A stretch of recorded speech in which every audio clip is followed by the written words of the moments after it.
Reflexão de hoje vai ser, acho que a primeira de algumas que eu queria ter, falando um pouco sobre uma coisa que eu acho que está muito em falta atualmente.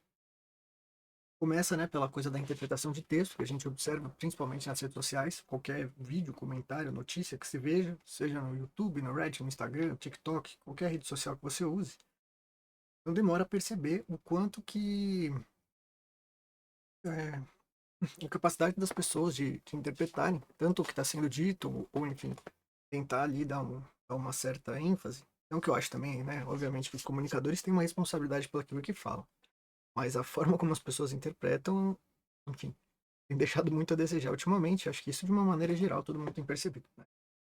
Obviamente também tem aquela questão de muitas vezes são bots, não são pessoas. Você estaria ali, na verdade, conversando com robôs, tem métodos de engajamento, enfim. Mas realmente a gente vê que está em déficit tanto a questão de interpretação de texto, e lá no final da curva, né, a gente vai ter a capacidade de pensamento crítico, raciocínio crítico. E aí eu já adianto que, obviamente, essa é uma questão que não existem atalhos, né? Então não adianta querer prometer que qualquer tipo de coisa que você possa fazer para melhorar isso, você vai ter, primeiro, nenhum tipo de garantia, segundo, não é um processo nem um pouco fácil, nem um pouco. Você vai precisar sempre de muito tempo, de dedicação e interesse em criar e desenvolver o pensamento crítico. E por que eu acho que essa reflexão é muito importante? Não só pelos tempos que a gente está vivendo, tanto socialmente, politicamente, essas mudanças todas, né, de rede social, os paradigmas da sociedade que vem mudando de uma maneira geral, mas eu acredito de verdade, assim, que é uma das habilidades mais importantes que as pessoas não aprendem, de certa forma, porque isso não é tão fácil de ser ensinado, para a vida adulta, seja você quando criança, na vida da adolescência, faculdade, trabalho, enfim. E é tanto que a gente vê que idade não é tem um tipo de garantia, né, de que você vai desenvolver esse tipo de coisa. Né? A ideia do velho sábio é uma possibilidade porque a pessoa teve mais tempo de vivência, então ela pôde vivenciar mais coisas, mas não necessariamente ela vivenciou ou usou o tempo dela da melhor maneira possível. Essa é uma coisa que precisa ficar muito claro, lógico, né? Mas, obviamente, ela teve mais tempo, então ela pode ter tido mais experiências, lido mais livros, conversado com mais pessoas, conhecido mais gente. Tudo isso a gente leva em consideração. Agora, o porquê que eu acho muito importante, vamos voltar a essa pauta. Quando a gente tem uma subjetividade, um interesse do indivíduo, seja eu, você ou qualquer outra pessoa, tem um motivo pra gente pensar como pensa e gostar do que gosta. Cada vez mais a gente tem caído nessas bolhas das redes sociais e reforçam os nossos próprios interesses. Então você vai consumir conteúdos que falam aquilo que você quer ouvir, aquilo que você gosta. Dificilmente você dá espaço para o contraditório. E aqui eu acho que entra o primeiro tópico que é muito importante. Eu acho que vai ter três grandes, vamos chamar de três pilares que a gente pode desenvolver para que vão lá na frente levar uma questão de pensamento crítico mais desenvolvido. Primeiro é repertório. É impossível você querer, e aqui não tem corte de caminho, né, criar uma capacidade lógica de interpretar e questionar o mundo à sua volta se você não tem uma bagagem cultural. E isso eu não estou querendo ser elitista em nenhuma instância, tá? Não estou falando que você tem que ler livros, consumir certos filmes e viés, não. É ter repertório, bagagem. Você pode ler quadrinhos, pode ler livros, pode ver filmes, pode ver séries, pode jogar videogame, pode conversar com pessoas, ter vivências suas, entende? Tipo, literalmente bagagem cultural, repertório e vivências. Você precisa tê-las para você poder usar isso como parâmetro. Porque vamos ver se vocês concordam comigo, né? Quando a gente pega uma pessoa que vai uma classe média alta no Brasil, teve a capacidade de estuda numa escola, volta para casa, come ali, toma o seu almoço, passa a tarde estudando, fazendo atividades, tem comida feita, tem alguém que vai cuidar dela, que preza por ela, vai ter um parâmetro de realidade, até o ciclo qual ela consome e interage, que é muito diferente de uma criança ou um adolescente, enfim, da periferia, que vai, por exemplo, precisar pegar transporte público, se deslocar, desgastar, chega em casa, às vezes não tem ninguém para cuidar, ele mesmo tem que fazer a própria comida. É muito diferente essa realidade. E as interações que essas pessoas também vão ter ao longo da sua vida. E a gente vai sempre balizando as nossas vivências por meio das nossas experiências. Uma coisa bem empírica mesmo, né? E aí, quando a gente vai para esse lado da. Eu até citar um pouco Piaget de uma maneira bem grosseira, assim, bem simplificada. Quando a gente tenta fazer a nossa visão de mundo, a interpretação daquilo que a gente considera certo, errado, correto, vai sempre ser baseado naquilo que a gente vivencia. Então, se você tem pessoas que vão ali te instruir para uma determinada, chamemos de verdade, mas objetividade perante a vida, como que você vai interpretar aquilo? É, vai sempre ser muito balizado pelas referências que você tem, que eles têm e que você consegue interagir na sua sociedade, na vida ali, naquele seu ciclo social que você pertence. E isso vai invariavelmente, mudar a forma como eu, você ou outras pessoas vão ter as suas experiências subjetivas. Por isso que um pode achar uma cor linda e outro uma cor horrorosa. Você pode também tentar fazer um exercício de identificar o porquê que a pessoa gosta ou não gosta daquela cor, mas às vezes eu acho que é um exercício mais de uma coisa meio, sei lá, eu não vou falar da psicologia, mas pode ser algo muito interessante e pode ser algo completamente uma perda de tempo sem tamanho, porque às vezes nem a pessoa vai saber inferir, sabe? Se é porque quando ela era muito criancinha, ela tinha um chapéu favorito daquela cor, ou teve alguma experiência muito traumática com algo daquela cor, e aí isso leva ela a ter uma ojeriza, uma repulsa por aquela coisa específica. Você pode ou não chegar em respostas a isso, né? No tratamento terapêutico, enfim, psicológico. Isso pode ou não te dar algum resultado. Enfim, é uma coisa muito mais de interesse pessoal de você querer investigar esse tipo de coisa ou não. Mas pro ponto que eu quero fazer aqui, vamos tentar ser um pouquinho mais objetivo, essas experiências vão ser sempre muito únicas, independente de como você foi criado, surgiu, enfim. E isso vai te trazer uma verdade de mundo. E quando eu digo verdade, assim, é uma verdade bem com V minúsculo, assim. Não estou falando sobre uma objetividade. Mas a gente pode chegar nela. Então, se a gente for falar de questões morais, como uma pessoa ter uma fé, uma religião, é muito distinto. São fundamentações de mundo. Quando você pensa em você construir uma casa, você vai fazer a fundação dela, a base, como você lida com o mundo, interpreta o mundo à sua volta, vai ser completamente distinta do outro. É por isso que a gente tem opiniões tão distintas, narrativas, verdades tão distintas sobre a origem da vida, a origem do mundo, o que é melhor para a sociedade, o que é melhor para uma criança, o que é melhor para os seus filhos. Né? As pessoas vão desenvolver narrativas e verdades baseadas nas suas experiências, nas suas vivências, naquilo que elas consomem. E agora, onde que eu acho que é esse problema principal que eu estou alavancando aqui? Eu acho que as redes sociais, elas conseguiram trazer, eu vou citar aqui até Humberto Eco, que deram a voz à legião de imbecis, algo nessa linha que ele fala, né? Idiotas, enfim. Ele democratiza muito esse acesso. Então isso é muito bacana. Você consegue ver qualquer pessoa que tem acesso a um dispositivo móvel, que no Brasil é uma realidade que se tornou muito mais acessível do que já foi, é, elas poderem consumir esses conteúdos de uma maneira muito mais abrangente. Mas ao mesmo tempo você também legitima discursos que pessoas que falam com propriedade passam verdades não necessariamente tem nenhuma fundamentação na em como aquele dado foi gerado, aquela informação foi criada. Então, uma pessoa que fala com muita convicção, muita verdade, olhando para a câmera, passa credibilidade, as pessoas compram, acreditam naquilo e passam a internalizar essas coisas como se fossem verdades objetivas sobre o mundo.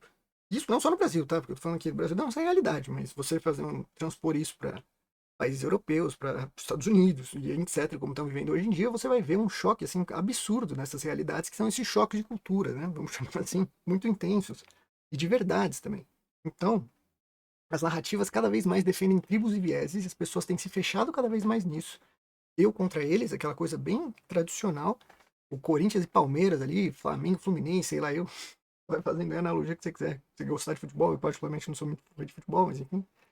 É, essa coisa do inimigo, você precisa materializar no outro, que é muito mais parecido com você do que você imagina, algo tão cruel e vil que a pessoa ela vai fazer de tudo para deturpar aquilo, enfim. Essa ingenuidade, ela só é possível em pessoas que elas não consigam fazer essa análise crítica de entender que toda narrativa ela serve a alguém. E você consegue interpretar que, um exemplo clássico, hoje em dia está muito em alta uma coisa que as pessoas nem fazem ideia às vezes. Um monte de influencers, pessoas de redes sociais gostam de fazer erros propositais, não, primeiro, obviamente, não é que todo erro que aconteça num vídeo seja proposital, mas muitas vezes são para gerar engajamento. O cara fala uma palavra errada porque vai vir o fulaninho ali, vai dar uma correção, fala, não, você falou errado, tá errado isso aqui, não sei o que lá. Ou ela vai fazer alguma coisa bem polêmica para provocar, chamar a atenção, chamar para o engajamento. As pessoas estão o tempo todo tentando buscar isso. E muito disso, quem não tem esse conhecimento da parte de marketing, vamos chamar assim, a parte de produção de vídeo, de conteúdo, de engajamento, de plataforma, como funciona um algoritmo, etc. Muito, ela fica uma vítima muito fácil para cair em discursos de como ganhar dinheiro fácil, como você viralizar, como você conseguir sucesso, etc. E isso é sedutor, é palpável, né? Você está vendendo ali um sonho, uma coisa que as pessoas gostariam de ter, muitas vezes elas não sabem nem onde começar. E o grande problema que eu vejo essa radicalização tanto do pensamento e do discurso. Então a gente está vivendo uma era que todo mundo parece que entende muito do que fala, fala muito bem, tem uma desenvoltura, desenvolve isso de certa maneira, mas é um efeito meio de papagaiada, sabe? Um papagaio parroting, né? Você está ali, compra um discurso bem enlatado e feito para aquela ocasião, você aplica isso na sua realidade como se fosse sua realidade objetiva e palpável, tanto que você pega assim uma série de hipocrisias no discurso, principalmente políticos, que hoje em dia a gente ouve, tanto da direita quanto da esquerda, tá? Antes que as pessoas já comecem aí as brigas partidárias, enfim. essa hipocrisia de quando eu tô fazendo tá tudo bem, quando o outro tá fazendo é reparação, sabe assim, vira uma coisa assim, perdão, quando o outro tá fazendo tá errado, agora quando eu faço é reparação, enfim, né? Vira uma coisa de dois pesos, duas medidas, que as pessoas não aplicam lógicas básicas. E aí, quando a gente volta para essa questão de repertório, acho que tudo ali tem uma incidência muito inicial, vai, incidência inicial, acho que acaba soando até como pleonasmo, mas enfim, como é parte da filosofia, de você fazer uma avaliação ético-moral da sociedade, o porquê que as coisas têm que ser de uma determinada maneira. Quando a gente volta para aquela subjetividade do ser, a vivência que você teve, o caminho que te trouxe até aqui, vai explicar muitas vezes o porquê que você pensa da maneira como você pensa. Mas você ainda está enclausulado na tua vivência. E se você não consegue, não tem a oportunidade de transpor e viver outras vivências de outras pessoas para tentar entender como outras pessoas podem viver a vida de maneira muito distinta das suas, isso é muito difícil. É muito difícil. Sei lá, uma pessoa for muito favorecida, quando ela for fazer um trabalho voluntário, às vezes ela vai conseguir ter algum recorte dessa realidade, mas é algo muito pequeno. Você nunca vai viver a vida de outra pessoa, mesmo próximo a você, e, e ter acessibilidade a entender essa vida de outras pessoas é quase impossível, né? Mesmo que você pudesse ter essa oportunidade, essa coisa de filme, né? De é, Ford mudou de corpo e vira uma outra coisa, enfim. É, é uma utopia, enfim, quase impossível. Mas a gente faz esse exercício para tentar minimamente é, buscar ter essa referência que não a sua. Porque é muito importante você tentar conseguir, não necessariamente você vai concordar.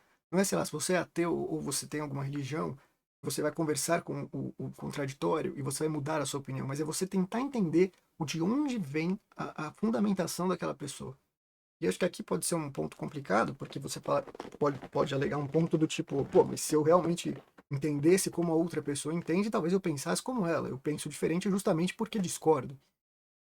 E, sim, de certa maneira, sim, você só pensa da maneira que você pensa porque você encontrou outras verdades, as quais você teve ou não um grau de interação e considerou que aquela que você tem hoje é a mais relevante para você. Só que a gente fica muito escravo dessas nossas ideias.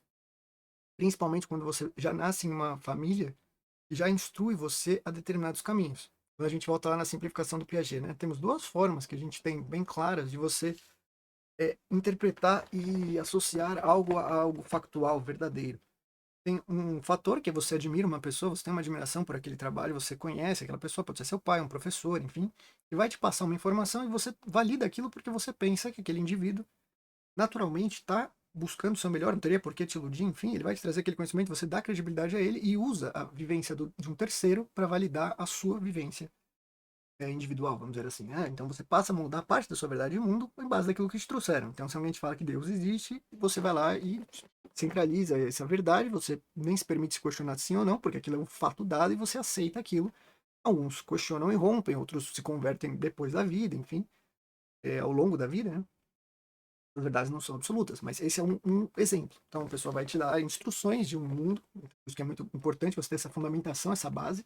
Nem todos vão ter, né? Uma família presente que vai te dar essas instruções, mas mesmo que você não tenha um nível de escolaridade, por exemplo, você vai ter outras vivências da vida prática material que também são tão importantes quanto. A gente também tem uma idealização muito grande, né, desse mundo ideológico, das ideias, do campo do logos, da razão, mas isso também não adianta nada você saber mil e uma coisa nas ideias, você não sabe fritar um frango, lavar sua roupa, lavar sua cama, arrumar sua cama, tá?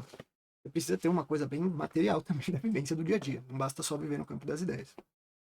E dada essa questão, né, de você ter essa disparidade social enorme, de vieses diferentes, com valores diferentes, eu acho que é aí que está assim, esse grande X da questão. Como que a gente consegue criar o repertório para poder ter empatia ou visualizar o mundo de uma outra ótica que não a nossa? Porque a gente fica extremamente escravo. Você tem uma visão, é muito difícil. Você é, acredita no que você acredita, é muito difícil você até ouvir o contraditório. Chega às vezes a ser insuportável. E esse é um exercício, já é um segundo ponto para você criar pensamento crítico, que é isso, você exaustivamente, com moderação, é lógico, né? Não vai ficar se consumindo conteúdos que você não concorda, mas sei lá, se você é uma pessoa que é a favor de algo, seja ele qual for, eu gosto de chocolate, acho chocolate bom, chocolate amargo é ruim. Tá bom, vai ver os benefícios do chocolate amargo, o que, que pessoas podem gostar. Eu tô falando uma questão muito subjetiva que é paladar, mas vocês acham que pegaram a ideia, né? Você aplica qualquer coisa que você goste ou concorde, tente ouvir o contraditório. E é claro que tem escalas, né? Sei lá, você não vai ouvir uma pessoa de teoria da conspiração assim que fique falando um monte de groselha pra você que não faz sentido.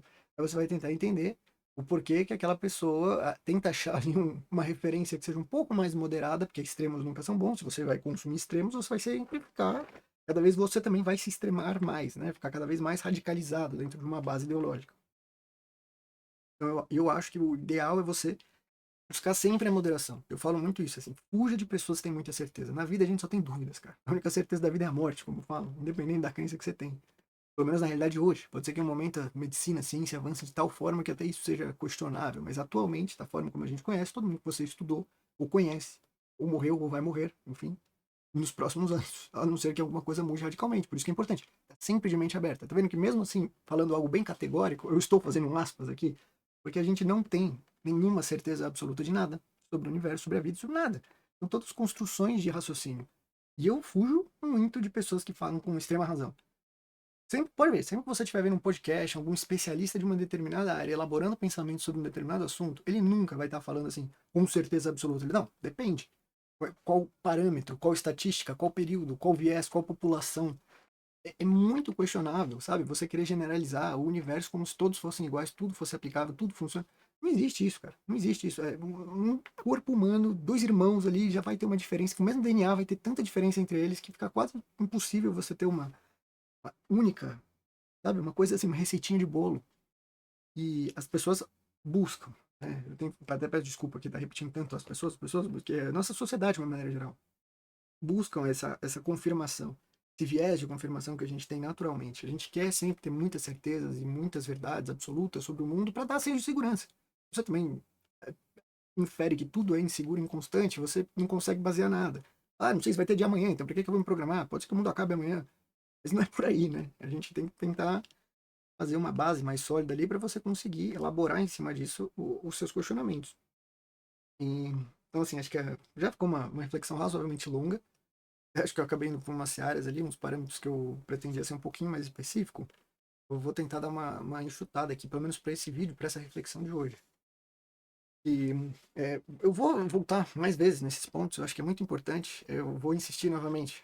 O repertório é um ponto principal. Você precisa consumir conteúdos de várias que tenham críticas para você ver do olhar que aquela história, assim, toda narrativa vai ser contada pelo ponto dos vencedores. Quem vence conta a narrativa. E aí quando você olha e vê que poderia ter uma outra ótica, um exemplo muito comum atualmente as pessoas falam das populações que foram escravizadas, os indígenas foram, os indígenas, perdão, os nativos, né? Os nativos que aqui estavam, não sei qual é o termo mais apropriado hoje em dia, que foram massacrados pelos europeus em diversas formas, escravizados também. Quando você muda essa perspectiva, você vê como era diferente. Na minha época, a gente estudava como se os bandeirantes fossem caras que desbravaram, chegaram aqui. Tipo, não, os caras vieram aqui e fizeram os maiores absurdos do mundo, entende? E as pessoas que viviam aqui tinham uma relação com a Terra que era muito distinta da que elas tinham lá. Só que os europeus ali tinham essa visão de que eles eram superiores, e enfim, trouxeram ali a sua visão de mundo superior e impuseram de uma maneira extremamente barbárica, sabe? Enfim, e isso se aplica a qualquer coisa, assim. Você vai ser sempre narrativas de, sei lá, eu. Imagine se outros impérios ao longo da história tivessem triunfado e o mundo não fosse como ele é hoje. Você não tivesse essa potência americana hoje, a chinesa. O chinês, inclusive, né, perpetua há muitos anos já, uma tradição mais milenária, enfim. Então você tem essas narrativas que vão sendo construídas pelos vencedores, com seus espólios ali. E, e essas verdades, elas vão se tornando ali meio que enraizadas na cabeça das pessoas, como se fossem fatos absolutos, mas o tanto de gente que já existiu no mundo, se você parar pra pensar, a gente é incapaz hoje de entender. Você pega a sua cidade aí, você mora numa cidade grande, pequena, não importa. Tem X número de pessoas, cara. A gente não consegue visualizar quanta gente é isso, quantas pessoas já existiram na humanidade, quantas pessoas envolveram, histórias foram contadas e distorcidas e alteradas. E todo mundo chega no fim com verdades absolutas, porque está escrito ali, porque foi dito de tal forma. E isso não é validar. Ah, então eu não acredito em nada e virar uma pessoa extremamente conspiracionista que acha que. É aquela assim, você tem que ter um grau leve, um grau saudável de paranoia, entende? Não é virar o cara paranoico que questiona tudo e nada é verdade, enfim. Um exemplo, você está usando aqui tecnologia, eletricidade, celular, microfone, câmera. Todas as tecnologias foram inventadas por meios ali da ciência, da engenharia. Então você foi testado, isso é prático, é material, você usa, é tangível para você. Agora, quando a gente vai para o campo das ideias, isso não é tangível. E aí a gente começa a ficar questionando qualquer tipo de autoridade, porque você vai ter tipos de viés, vai consumir, às vezes, pessoas vão trazer seu olhar para uma crítica, um questionamento, que às vezes não faça tanto sentido, e aí você valida aquilo e fala, nossa, eu nunca tinha pensado desse jeito. E aí parece que magicamente você abriu uma porta e é muito complicado. Em inglês eles falam na slippery slope, é como se você estivesse ali na beirada escorregadia. Uma vez que você cai ali também, depois você não para mais. E isso pode ser usado pro bem ou pro mal, diga-se de passagem. E muitas pessoas têm explorado isso pro mal, na era das redes sociais, que a gente tem vivido hoje em dia, enfim, nas redes, enfim, de uma maneira geral. É, e voltando então, repertório, essa coisa muito importante para você conseguir ter essa nuance de entender que sempre vai ter uma narrativa e às vezes essa narrativa vai ser do seu lado. E aí que a gente tem que tomar mais cuidado ainda, porque a gente está reforçando nosso viés. Então, o que, que o outro lado pensa e por quê? Sabe, eu acho que é. Vou dar um exemplo aqui bem polêmico, mas que as pessoas falam de questão de ideologia de gênero, por exemplo. Ideologia de gênero. As pessoas já têm um viés tão grande antes só de ouvir o termo que elas nem se questionam que existe ali o sexo biológico, ok? Maravilha. E existe uma construção social de o que é esperado de comportamento de determinados gêneros em determinadas sociedades. Uma mulher na China não vai ter o mesmo comportamento de uma mulher na Arábia Saudita, que não vai ter o mesmo comportamento de uma mulher, sei lá, no Reino Unido, na Europa, enfim, que seja, ou no Brasil, né? A gente tem diferença de comportamento. Até dentro do próprio Brasil você vai ter diferentes nuances. Você vai ter pessoas que têm personalidades mais ativas, menos ativas. Porque ouvir ali uma generalização, perdão, como se fosse algo do tipo, ah, menininho gosta de azul e futebol, menina gosta de rosa e boneca. Esse é um exemplo clássico de uma construção de gênero. A cor não tem preferência ao gênero. Nós estipulamos num período muito curto da história. Antigamente, se você estudar referências históricas, você vai ver que as cores eram usadas de diferentes formas. A rosa já foi usada por várias nobrezas também ao longo da história. Não tinha essa conotação feminina, fragilidade que as pessoas tentam passar hoje em dia. Então, enfim, isso é um exemplo básico, né? E você consegue ali com uma conversa básica, transpondo essas ideias, é você dizer que não é porque você tem um gênero biológico que você precisa se comportar e gostar de determinadas coisas em sociedade. Só que muitas pessoas, elas não aceitam isso, só se conformam que certas coisas são de menino, certas coisas são de menina, enfim. E nem se dão ao luxo de começar um debate sobre um determinado assunto. E não acho que você, no fim das contas, você pode continuar achando o que você quiser. E é tua, né? Enfim. Mas você tem que pelo menos ter essa capacidade de ouvir e pensar.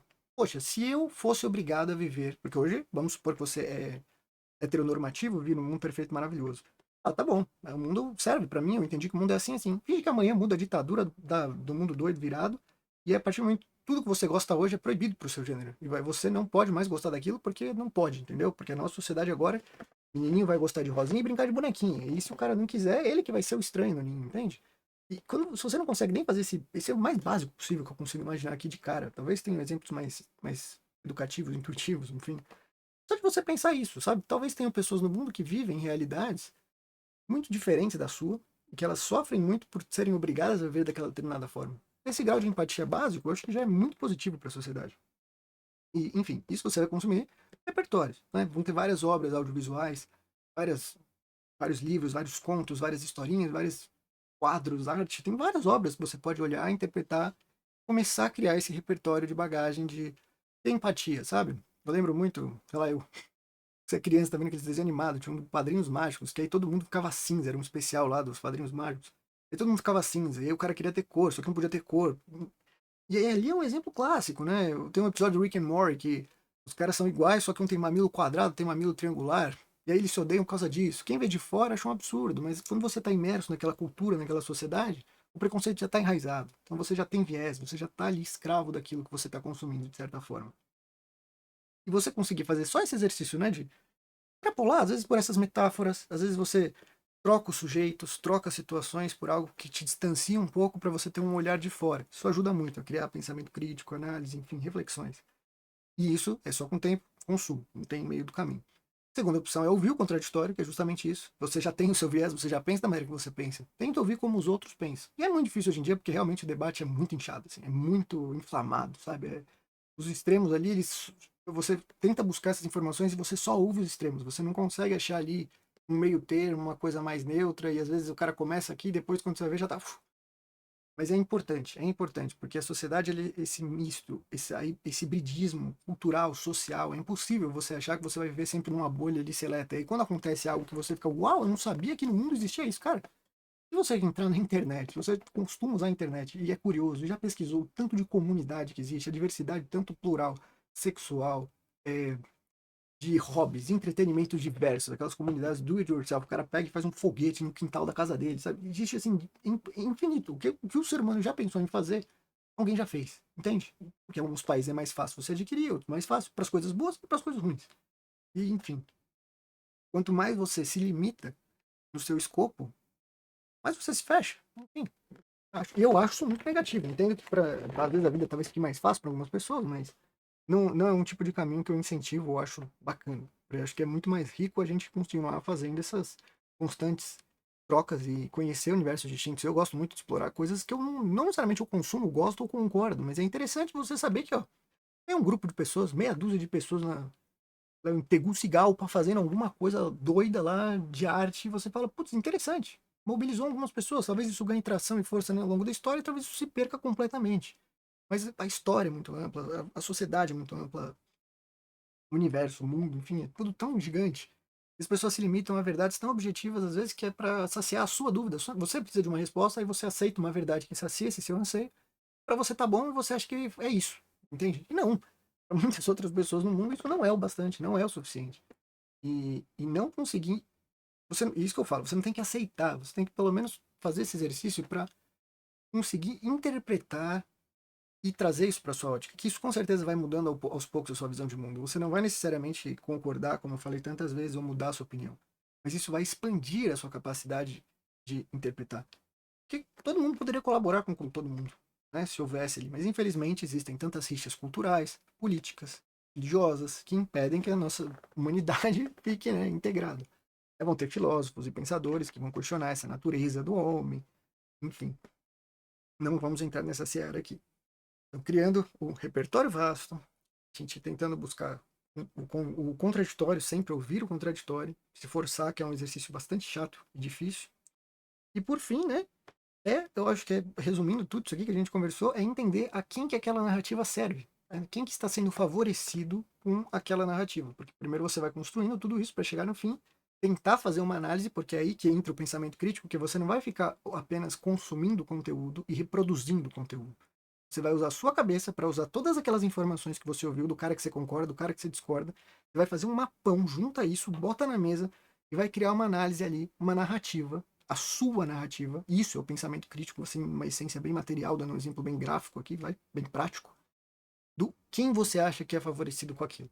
Aí você pega tudo isso que você construiu, joga para a sociedade, conversa com essas pessoas, as que concordam, as que discordam, vai fazendo isso constantemente ao longo da sua vida. E aí, nessa troca, nesse vai e vem de informação, que você vai conseguir cada vez mais aprimorar o seu pensamento crítico e entender quem são as pessoas que são responsáveis por construir aquela narrativa, quem são as pessoas que são favorecidas com aquelas narrativas. E quando eu digo pessoas, às vezes pode ser um grupo social, um grupo político, um grupo econômico, um país, enfim. Uma briga, você, sei lá, você brigou com seu irmão, com sua irmã, com sua prima, com seu... tá ali numa discussão familiar. Não, mas eu queria usar isso, outro não queria deixar. Coisas básicas, entende? Quando você vai escalonando isso, e aí o espectro que a gente consegue chegar é infinito. Eu acho que por aí, nesses três caminhos aí, três bases que ajudam muito, tem outras formas, a gente depois vai até, pode voltar aqui nessas reflexões se vocês tiverem interesse. Podem deixar aí nos comentários o que vocês pensam a respeito também, de como que a gente consegue criar um pouquinho de pensamento crítico. Mas, resumidamente, eu acho que é isso. Você constrói um repertório para poder observar. Depois entra com um contato com um contraditório para poder fazer uma miscelânea ali e separar o joio do trigo, ver o que, que você concorda, o que, que você discorda.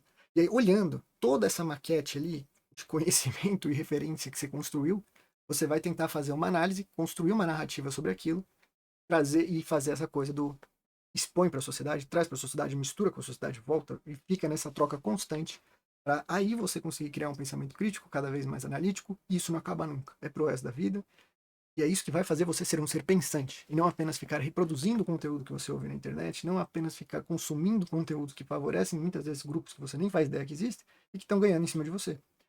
É... Esse acho que seria o argumento mais prático do porquê que você deveria se importar, mas enfim, eu acho que é algo que apenas agregaria para você, enquanto pessoa, independente do que você, qual a sua crença, quais os seus valores, porque isso não dispõe de uma verdade universal, como eu falei. É nessas trocas que você vai trazendo mais malemolência, sabe? Você vai tendo mais flexibilidade no seu raciocínio. Vai ficando cada vez menos enrijecido. E isso só traz qualidade de vida para as pessoas. Você vai saber se socializar em grupos distintos que às vezes você não teria muita afinidade. Você vai conseguir ter um pensamento mais fluido.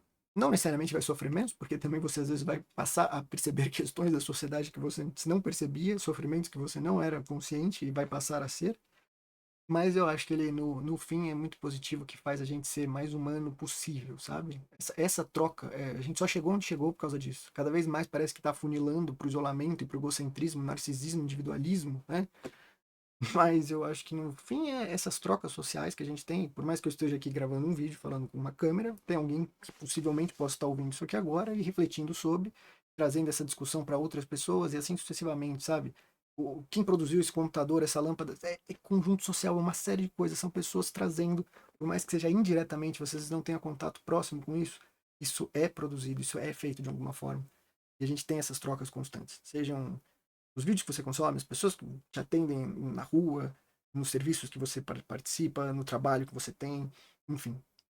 E é muito importante ouvir, questionar, aprender, o que eu acho, pelo menos, né? Tô trazendo a minha reflexão aqui do dia de hoje. Depois devo tentar trazer outras, como sempre. Fiquei um tempinho sem. Eu peço desculpas porque esses últimos tempos aí tá meio corridinho. Hoje mesmo eu tô com a voz meio zoadinha porque eu tive que fazer a cirurgia do septo. Então, até não tô nem conseguindo usar o óculos também. Mas enfim, é isso aí, pessoal. Espero que vocês tenham gostado da reflexão.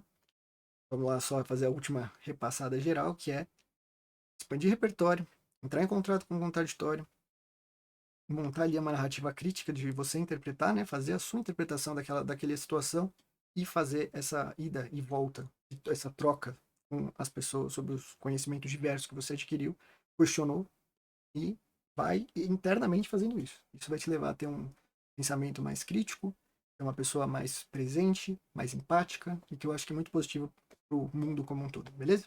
Até uma próxima. Falou, pessoal.